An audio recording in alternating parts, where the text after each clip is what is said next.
So we haven't done a video in a little while. Sorry about that. We just gotten pretty busy.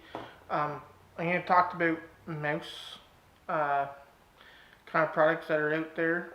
What is available to help prevent them from entering your home. This time of year is pretty bad for mice. So it's um, usually it's when we get a lot of the calls for different products, and our service side gets calls about a lot more calls about mice just because they're trying to get in, trying to get somewhere warm, especially in these northern climates. Um, Mice are one of the hardest animals to exclude from a house. Um, I'd always recommend having traps set throughout the year, just as a even as a monitoring thing, because you could try to plug every hole in your house and you likely will miss one. I grabbed this wire for example. This is 1/2 by 1/2 inch wire. Um, you can see my pinky here.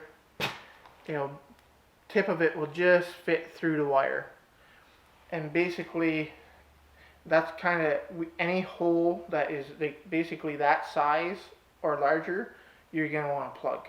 So you can just imagine going around your house trying to find all those different holes.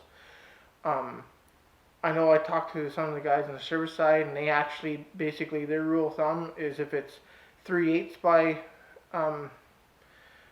a 3/8 inch hole, they plug it. That way they're on the safe side. The it's probably the littler mice that are going to go through that, but you never know. And mice are very, very well adept at chewing, so they can always try to make that hole bigger too, right? Over time. So most of the time, your products you're gonna see are gonna be basically like a woven material a lot of times. So like this right here is a stainless steel. It's called Prevent Chew, but it's stainless. This is just a copper mesh, the equivalent but in copper. You'll see a lot of people use this in like weeping holes, for instance. Is a spot that you might use it, and you just kind of loosely bunch it up a bit, and then you'll put it in and put a dab of caulking in there. Usually, remember with weeping holes that they're meant there for air and air circulation and water drainage. So you just want to make sure you're not doing harm that way. And that's what's good about these products, is that it still allows that air and water to drain, but yet will help plug the hole. The other common spot you'll see is garage doors.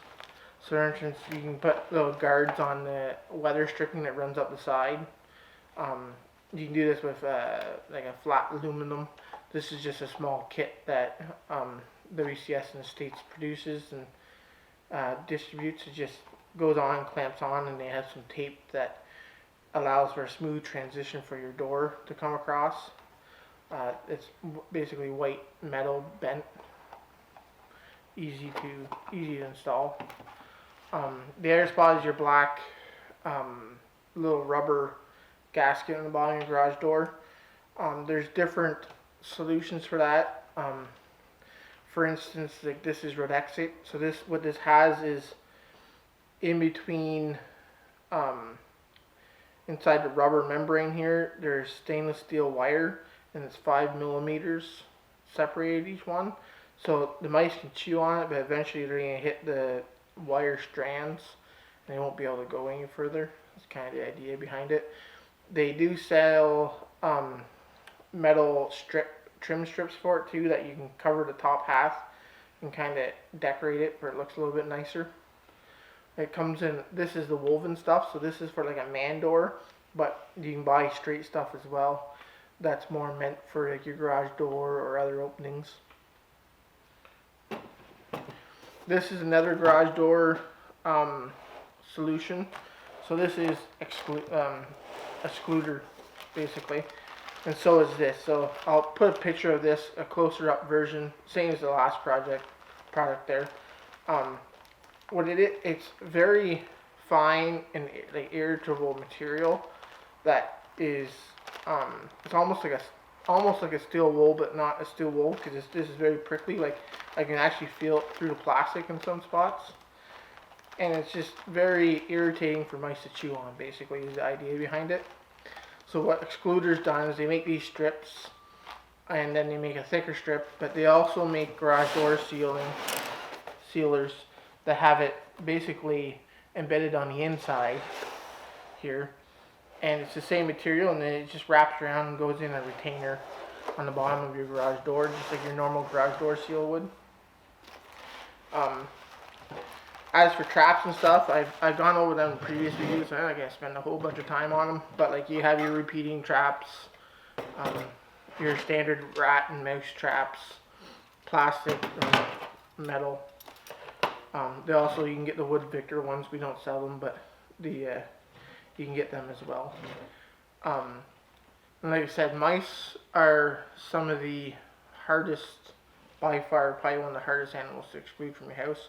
And that's why I wanted to bring up the mouse traps, because to me it's always a good idea to have a few mouse traps in common problem areas. So like underneath your sink, and your entrances at your garage door in each corner, stuff like that. You'd want to basically always have a trap set. You don't even have to bait them. You can just put them in a runway and leave them there. And then if you start seeing more mouse activity, you can just put a little dab of bait and whatnot. A lot of times, like I have them set up here in the shop. They're at the doors. I don't bait them. They're just on about a 1/4 inch away from the wall. Basically, if this was your wall, they're sitting like this. It's a natural pathway, so they'll just run over the pan. But that's one kind of thing I'd always recommend to people. And when you're mouse trapping, don't overfill your bait pan. It only takes a dab. It doesn't take a spoonful. It doesn't take a whopping amount. It literally is like, if I had to take my pinky nail, that'd probably almost be too much. Basically, like I said, there's different solutions for mice. A lot of people will go with straight white aluminum and patching holes that way, depending on the location. Whatnot. Other than that, you basically, like I said, it's fix as many holes as you can. That's basically 3/8 by 3/8 and bigger. That way you know you're safe, as basically as possible. The other thing is just keep a trapping regimen going all year round. And in the fall and spring, I'd even increase your number of traps that you will potentially have out. And like I said, a lot of it can be done right on the outside, especially with these nest traps and the covers I covered in the previous video. I'll put a link in the description to that video.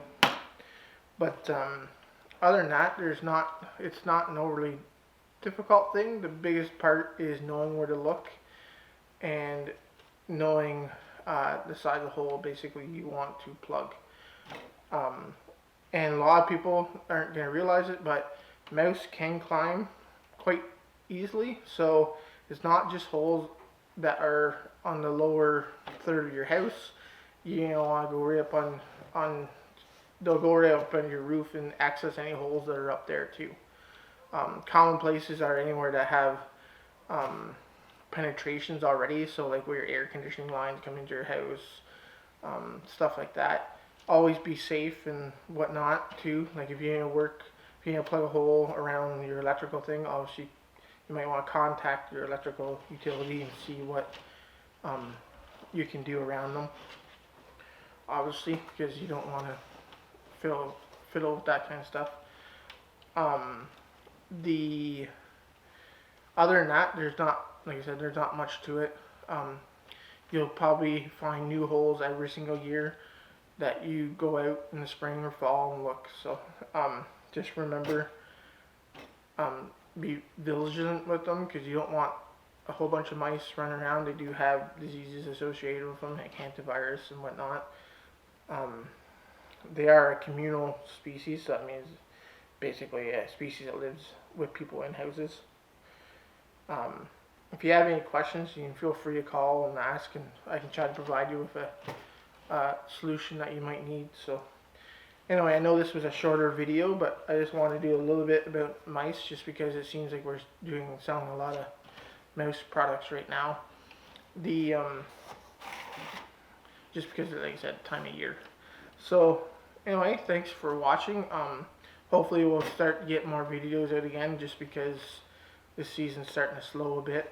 So hopefully we can do that, and we're gonna hopefully plan a live video as well. So anyway, thanks for watching, and have a good day.